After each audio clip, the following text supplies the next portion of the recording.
నమస్తే TV triple 9 news. ఇక వార్తల్లోని వివరాలు చూద్దాం. భద్రాద్రి కొత్తగూడెం జిల్లా జూలూరుపాడు మండలంలోని కాంగ్రెస్ పార్టీ ముఖ్య కార్యకర్తల సమావేశం నిర్వహించారు.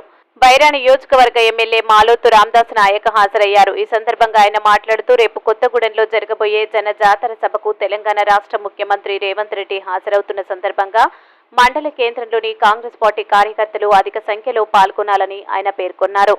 సోనియమ్మ ఇచ్చిన తెలంగాణ రాష్ట్రంలో పేద ప్రజలకు ఇందిరమ్మ ఇల్లు కట్టించి ఇచ్చే బాధ్యత నా భుజం మీద వేసుకుంటానని అన్నారు.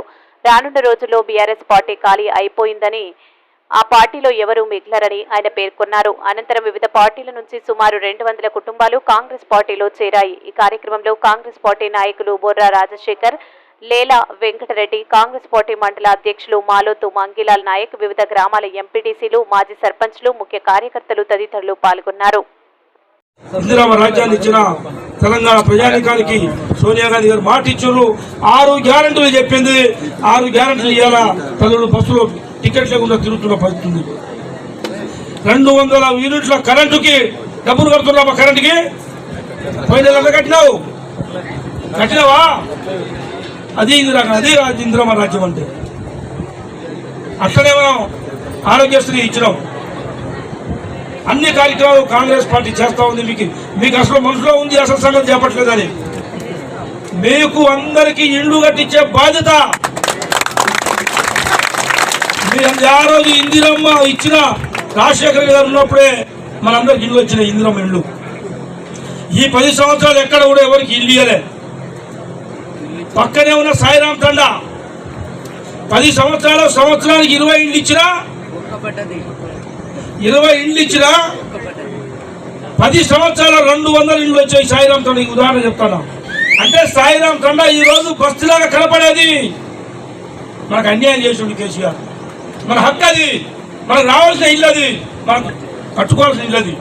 ఇంత పెద్ద మొత్తంలో ఈ రాష్ట్రంలో అన్ని అంటే ఈ మండలంలో కూడా, ఈ మండలంలో గ్రామాలన్నీ కూడా ఆ రంగా ఊరికి 200 ఇళ్ళ చొప్పున రావాల్సి ఉండేది. కాబట్టి యాడికి పోయినా కూడా ఇళ్ళ సమస్య ఉన్నది. నేను ఎన్నికల ముందు కూడా మాట ఇచ్చిన, తలకాయ అడ్డం పెట్టైనా ప్రభుత్వం కాంగ్రెస్ వస్తుంది, ఖచ్చితంగా అందరూ ఇల్లు కట్టిస్తానని చెప్పిన. కానీ దేవుడి దయ వల్ల, మీ అందరి ఆశీర్వాదం వల్ల ఈ జిల్లాలో ఉన్న మంత్రులు, కరెంట్ ఇచ్చే మంత్రి భట్టి గారు, కరెంటు డబ్బులు ఇచ్చే మంత్రి భట్టి గారు, మనందరికీ ఇల్లు ఇచ్చే మంత్రి ఎవరు? మనందరికీ రాష్ట్రానికి ఇల్లు ఇచ్చే మంత్రి ఎవరు? అందుకోసం నిన్న మొన్న జరిగిన మన నియోజకవర్గం 4 మండలాల మీటింగ్ జరిగితే నేను ఇల్లు కేసీఆర్ పార్టీ ఉండదుగా. ఇక్కడ జూలూరుపాడులో ఇంకా అడుగు పడుకుంటే అందరూ చేరమని చెప్పండి. కేసీఆర్ పార్టీ, టీఆర్ఎస్ పార్టీ ఉండదు. ఉండదానే చూస్తాను. దాని పేరు చెప్పు. ఉండదు. మొత్తం పరిగెరుకోవటానికి ఉంటాను విలేజ్. కాబట్టి మీరందరూ ధైర్యంగా ఉండొచ్చు. ఎవరో చెప్పారు ఇక్కడ ఆ మనిషి 4 అని.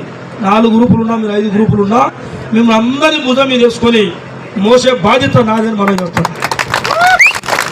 అందరికీ ఈ రోజున ఎమ్మెల్యే గారు వస్తున్నారని పిలవగానే ఇంతమంది రావడం చాలా సంతోషంగా ఉంది. ఈరోజు జాయినింగ్స్ కూడా చెప్పగానే చాలామంది మన మాట తీసేయకుండా వచ్చినందుకు చాలా సంతోషంగా ఉంది. వాళ్ళకందరికీ ధన్యవాదాలు. మనం రేపు రేవంత్ రెడ్డి గారి మీటింగ్ ఉంది. దాని గురించి కూడా మాట్లాడుకోవాలా. మెయిన్ వాళ్ళు ఉంటే ఎంతమంది, ఏ ఊరు నుంచి ఎంతమంది వస్తారు ఏంటనేది నాకు లెక్కిస్తే దాని గురించి నేను మాట్లాడతా. తప్పకుండా 4000 మంది వచ్చేటట్టు చూడాలా. రేవంత్ రెడ్డి గారి మీటింగ్ సక్సెస్ అయితే మనకి బలం పెరిగింది. మీరు ఆయన తీసుకొస్తాడని, ఆయన తీసుకొస్తాడని ఆయన అనుకోకుండా అందరూ కలిసికట్టుగా తీసుకొచ్చే ఏర్పాటు చూసుకోండి.